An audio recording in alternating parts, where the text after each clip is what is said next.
Monsieur le ministre, nous passons aux questions du groupe Les Républicains et je passe la parole à monsieur Xavier Breton. Merci, Monsieur le Président. Monsieur le ministre, votre arrivée dans ce ministère de l'Éducation nationale suscite de l'espoir car vous souhaitez revenir sur les symboles pédagogistes les plus polémiques et qui ont fait la preuve de leur inefficacité et voire même de leur nocivité. Vous êtes ainsi prononcé pour l'apprentissage des 4 opérations arithmétiques dès le CP, CE1. Vous avez annoncé la fin du prédicat. Vous retenez davantage de chronologie dans l'enseignement de l'histoire et vous remettez en cause très fermement les méthodes semi-globales qui sont encore trop utilisées pour l'apprentissage de la lecture. Mais il faut que tout de même se rendre compte que notre système éducatif continue à avoir des défauts avec des performances insuffisantes et également un système qui est inégalitaire et dont nous ne pouvons pas nous contenter de ces résultats. Parmi les pistes de réflexion pour une vraie réforme de l'éducation, 2 d'entre elles n'ont pas été encore abordées. Elles me paraissent pourtant fondamentales. La première concerne l'évaluation du système éducatif qui est essentielle et qui devrait être indépendante. Ne faudrait-il pas revoir le rôle de l'inspection et séparer les fonctions de conseil et de contrôle qui pourraient dès lors être confiées à un organisme indépendant qui serait chargé, cet organisme, de mesurer les performances des élèves et non les méthodes utilisées. De plus, pour donner corps au principe de la liberté pédagogique inscrit dans la loi d'avril 2005, l'inspection devrait porter d'abord sur le résultat et sur les méthodes seulement dans un second temps. Alors, Monsieur le ministre, que prévoyez-vous pour revoir le rôle de l'inspection? Deuxième piste, selon une observation de l'OCDE, il existe une corrélation certaine entre performance d'un système et autonomie donnée aux établissements. Il faut aller plus loin dans l'autonomie donnée aux établissements avec un vrai statut du directeur d'école, cher à notre collègue Frédéric Reiss, qui permettrait de mettre en œuvre un véritable projet d'établissement, une véritable gestion des ressources éducatives. Alors, Monsieur le ministre, quelles sont selon vous les pistes qui pourraient être explorées pour octroyer une vraie liberté aux acteurs de notre système éducatif et rétablir ainsi la confiance dans ce système? Je vous remercie. Merci beaucoup, monsieur Breton. La parole est au ministre Jean-Michel Blanquer. Monsieur le Président, Mesdames et Messieurs les députés, Monsieur le député Xavier Breton, il y a beaucoup de choses dans votre question. Je ne suis pas certain de répondre à tout en 2 minutes. Simplement, la question de l'évaluation est évidemment centrale pour toutes les politiques publiques, a fortiori pour celle d'éducation. Et il est exact que nous le voyons comme une stimulation des différents systèmes étrangers qui fonctionnent bien et que l'on peut regarder. Et d'ailleurs, la comparaison entre les systèmes étrangers, grâce aux évaluations, est un vecteur de progrès pour notre système. J'ai commandé, à peine étais-je arrivé, un rapport aux inspections générales pour l'évolution des inspections générales. J'y ai associé l'ex-doyenne de l'inspection générale d'Écosse, l'inspection générale d'Écosse étant réputée pour son efficacité. Les conclusions de ce rapport me seront remises dans quelques jours et j'en tirerai des conséquences pour une évolution de l'inspection générale en France. L'évolution de cette inspection, des 2 inspections générales de l'éducation nationale en France, sera guidée par l'idée que nous devons avoir une inspection évaluation, une inspection construction. Autrement dit, l'idée est de sortir d'un système où nous sommes trop en situation de contrôle et pas assez en situation d'évaluation. Je parle en permanence d'école de la confiance et donc nous devons faire évoluer en fonction de cette notion de confiance la mission d'inspection à l'échelle locale de la part de nos inspections régionales comme à l'échelle nationale. Concrètement, cela signifie que dans le futur, les inspections auront un rôle déjà pour accompagner les écoles et les établissements dans la formulation de leurs projets éducatifs, de plus en plus autonomes, de plus en plus personnalisés, et qu'ensuite, elles accompagneront la réussite de ces projets éducatifs dans une logique de confiance, mais aussi d'évaluation en fin de période. C'est l'esprit général de ce qui arrivera. Le ministère est doté d'institutions solides pour l'évaluation. Il y a le CNESCO qui a été créé par la loi de 2013, que nous avons conservé et qui acquiert de plus en plus de scientificité. Il y a la direction de l'évaluation et de la prévision qui donne de bonnes statistiques du ministère, qui est bien reconnue. C'est en faisant un ensemble de ces institutions renouvelées et rénovées que nous aurons en effet une culture de l'évaluation de notre système. Merci beaucoup, monsieur le ministre. Je passe la parole à monsieur Vincent Descoeur. Monsieur le ministre, ma question porte sur les moyens affectés à l'enseignement du premier degré, en particulier dans les départements ruraux. Le département du Cantal a eu le privilège de signer au mois de janvier 2014 une convention pour l'aménagement du territoire scolaire, une première suivie depuis par la signature de plusieurs autres conventions ruralité dans près de 40 départements, comme vous venez de le rappeler il y a quelques instants.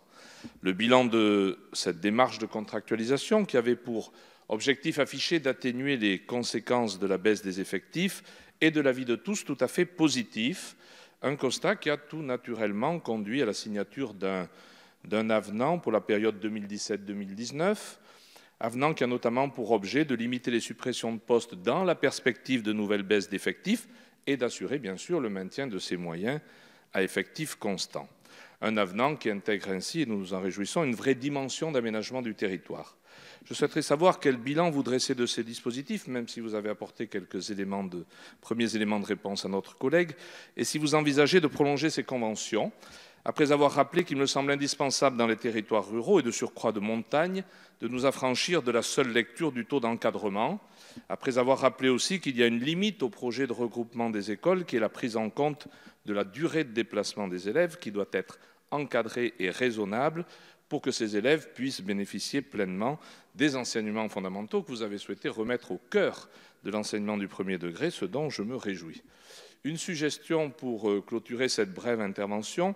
Au regard des résultats enregistrés par ces conventions et cette démarche de contractualisation, ne serait-il pas judicieux qu'un dispositif similaire puisse être, à titre expérimental, étendu à l'enseignement secondaire dans les départements ruraux et de surcroît de montagne, ceci afin de s'assurer d'un maillage minimal de collèges et d'une offre d'enseignement de proximité et de qualité. Je vous remercie. Merci beaucoup, Monsieur Decker. Monsieur le ministre, vous avez la parole pour la réponse. Monsieur le Président, Mesdames et Messieurs les députés, Monsieur le député Vincent Decker, votre question me permet de prolonger ce que j'ai commencé à dire tout à l'heure sur les enjeux de ruralité et donc de vous redire à quel point cette question est en permanence à mon esprit et à quel point elle est au cœur de nos politiques publiques, en dressant d'ailleurs une symétrie et une complémentarité entre les politiques volontaristes pour la ville et les politiques volontaristes pour la France rurale. Cette politique volontariste se traduit budgétairement par des mesures pour la rentrée prochaine, qui sont des mesures de création de postes pour l'école primaire, alors même qu'il y a des baisses démographiques dans le premier degré, ce qui va donc permettre d'améliorer les taux d'encadrement très fortement à la ville comme à la campagne. Si je prends l'exemple de l'Académie d'Auvergne, dont relève le Cantal que vous représentez, eh bien, il y a environ 1000 élèves en moins dans le premier degré l'année prochaine, et il n'y a aucune suppression de postes dans le premier degré, ce qui permettra d'avoir cette politique volontariste rurale dont je viens de parler. J'étais dans cette académie la semaine dernière, et j'ai eu l'occasion de le dire dans un autre département, le Puy-de-Dôme, mais évidemment avec les mêmes idées. Ces idées, plus que quantitatives et budgétaires, comme je viens de le dire, elles sont d'abord et avant tout qualitatives. Au travers de ces contrats départementaux que j'ai eu le plaisir de poursuivre et d'approfondir sur un plan qualitatif en particulier, pour avoir des stratégies pluriannuelles qualitatives pour les écoles et les collèges en milieu rural. Concrètement, et en lien avec la précédente question aussi, eh bien cela signifie que les écoles et les collèges sont encouragés à avoir un projet éducatif original. Il faut le rappeler ici, les écoles primaires en milieu rural réussissent mieux en moyenne, ou font mieux réussir les élèves que la moyenne nationale. Et donc les classes multiniveaux, par exemple, lorsque c'est bien fait pédagogiquement, ont un véritable intérêt. Pour les collèges, le sujet est un peu différent et cela suppose une capacité de créativité et d'innovation très forte, de pouvoir faire dans les collèges ruraux ce que parfois nous ne sommes pas capables de faire dans les collèges urbains. Ce volontarisme qualitatif, je le partage avec les directeurs et avec les directeurs départementaux et avec les recteurs, de façon à ce que les conventions que vous appelez de vos vœux permettent d'intégrer cette vision qualitative et permettent une attractivité des écoles et des collèges ruraux. Merci beaucoup, Monsieur le ministre. Je passe la parole à Monsieur Guillaume Larrivé. Oui, Monsieur le ministre, à mon tour, je souhaitais vous interroger sur l'avenir des écoles dans nos villages, les villages de Lyon en particulier, mais les villages de France de manière générale. J'ai relu ce que déclarait le président de la République en conclusion de la conférence nationale des territoires, voici quelques mois, en juillet dernier, je le cite. « Les territoires, en particulier les plus ruraux, ne peuvent plus être la variable d'ajustement d'économie, disait Emmanuel Macron. C'est pourquoi, disait-il, il n'y aura plus de fermeture de classes dans les écoles primaires. » Fin de citation. Alors, le sens de mon interrogation est très simple. J'aimerais bien comprendre quelle est l'application concrète, la déclinaison opérationnelle, au fond, qui est faite de cet engagement pour la rentrée 2018, mais au-delà, pour l'ensemble du quinquennat, dans les départements. Je vous appelle, comme un grand nombre de mes collègues ici, à préserver, au fond, le maillage territorial de nos écoles rurales et autant que possible à ne pas fermer de classes. Il me semble très important que le calendrier des concertations faites par les inspections d'académie avec les élus et un certain nombre d'acteurs locaux soit précisé. Il me semble important aussi qu'on s'engage autant que possible à avoir plus de prévisions pour qu'on puisse stabiliser tout cela, y compris au plan immobilier, bien sûr, en liaison avec les communes et les communautés de communes. Je crois qu'il en va de l'avenir des enfants et plus généralement également de l'avenir des villages. Merci beaucoup, Monsieur Larrivé. Monsieur le ministre, vous avez la parole. Monsieur le Président, Mesdames et Messieurs les députés, Monsieur le député Guillaume Larrivé, donc votre question permet de franchir une troisième étape dans l'affirmation de cette politique rurale. Et je retiens de votre question notamment la dimension pluriannuelle, la dimension de prévisibilité. Les conventions ruralité permettent cela, elles doivent le permettre davantage dans le futur. Et cette dimension pluriannuelle doit permettre d'avoir une vision partagée avec les élus. C'est pourquoi un autre maître mot de ce qui va se passer en la matière est celui de pragmatisme. Parce qu'il arrive dans certains territoires que, par un constat partagé des élus, de la population et des autorités de l'éducation nationale, eh bien, le regroupement apparaisse comme la meilleure solution. Ou il arrive qu'une création d'école apparaisse comme la meilleure solution. On doit donc avoir une approche pragmatique au cas par cas. C'est évidemment ce que je demande aux recteurs aujourd'hui et ceux qui le mettront en application. On peut avoir des critères en la matière qui sont le temps de transport des élèves, évidemment l'aménagement du territoire, mais aussi et surtout l'intérêt des élèves, l'intérêt pédagogique des élèves. C'est pourquoi j'ai à l'esprit, y compris sur votre territoire, des idées parfois de regroupement, des idées de musculation pédagogique, si je puis dire, et éducative, qui sont très, très importantes. Donc je pense que nous pouvons avoir ces débats de façon extrêmement sereine. D'abord parce que nous avons l'outil. L'outil, ce sont ces contrats départementaux. Ensuite parce que nous avons, je crois, sur l'ensemble des bancs de cette Assemblée, une vision partagée, c'est-à-dire la priorité donnée au rural, l'importance du rural. Et puis parce que nous allons y aller avec pragmatisme et avec du temps, sur une base pluriannuelle, mais aussi avec des moyens, c'est ce que j'ai exposé précédemment. Je rappelle qu'avec chaque convention ruralité viennent 5 emplois qui sont donnés en quelque sorte dès lors qu'il y a une convention ruralité. Tout ceci doit nous permettre de voir le sujet avec sérénité et d'assurer l'ensemble de la population que nous sommes mobilisés pour qu'il y ait des écoles et des collèges en milieu rural et qu'ainsi tous les élèves de France aient de belles chances de réussir. Merci beaucoup, Monsieur le ministre. La parole est à Monsieur Julien Aubert. Merci, Monsieur le Président. Oui, Monsieur le ministre, je souhaiterais appeler votre attention sur les cours d'enseignement des langues et cultures d'origine. Vous avez compris, je voulais vous parler de ELCO. Alors, vous savez que ce sont des cours qui sont dispensés à partir du CE1, à titre optionnel, à raison d'1h30 à 3h par semaine, par des enseignants qui ont reçu leur formation dans leur pays d'origine et pour lesquels le contrôle est relativement léger, avec un risque parfois de prosélytisme déguisé de pays religieux. Alors, le maintien de ces dispositifs ELCO aujourd'hui n'a plus de sens.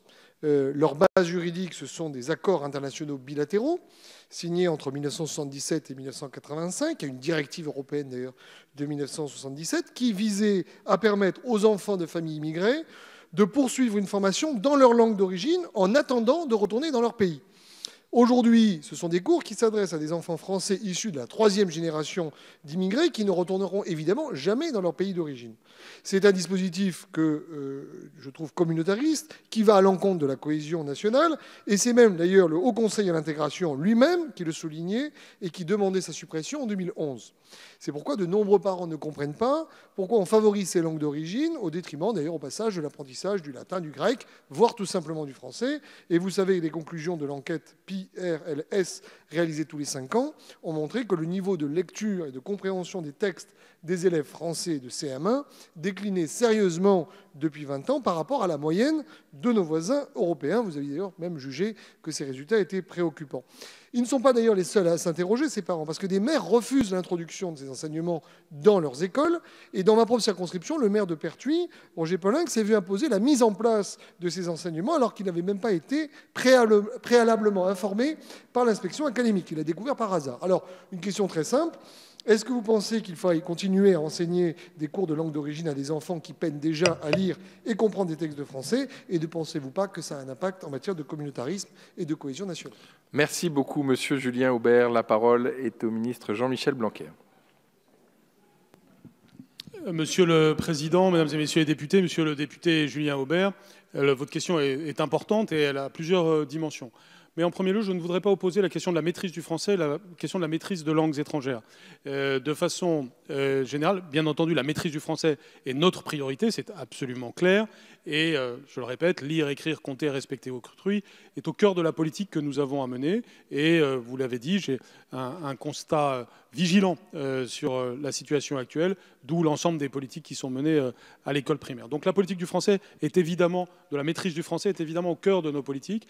L'apprentissage d'une langue étrangère est un élément positif au service de l'apprentissage du français. C'est démontré pédagogiquement, cognitivement. Le fait d'apprendre une autre langue sert à l'apprentissage du français. Maintenant, il y a l'enjeu des conditions d'apprentissage de cette autre langue.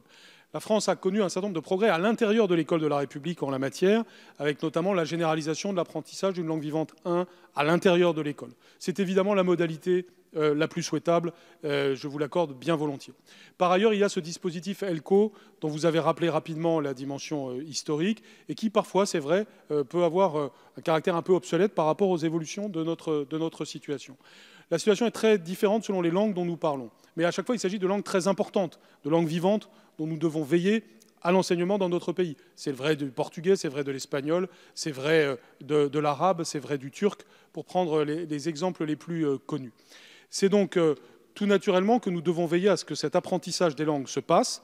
Comme il s'agit de conventions internationales, les évolutions nécessaires vont prendre du temps. Je ne suis pas du tout en mesure de vous annoncer des mesures nouvelles en la matière de ce fait, mais il est certain qu'une réflexion est ouverte sur ce point, de façon à s'assurer à ce que ces langues soient enseignées à l'intérieur de l'école de la République et que toutes les dérives éventuelles que vous avez pu constater puissent ne plus exister, notamment par des mécanismes de contrôle renforcés. Ça, c'est les choses que nous ferons à court terme. À plus long terme, c'est surtout la généralisation de l'enseignement des langues vivantes à l'intérieur de l'école qui doit être la politique poursuivie, et c'est ce que nous ferons.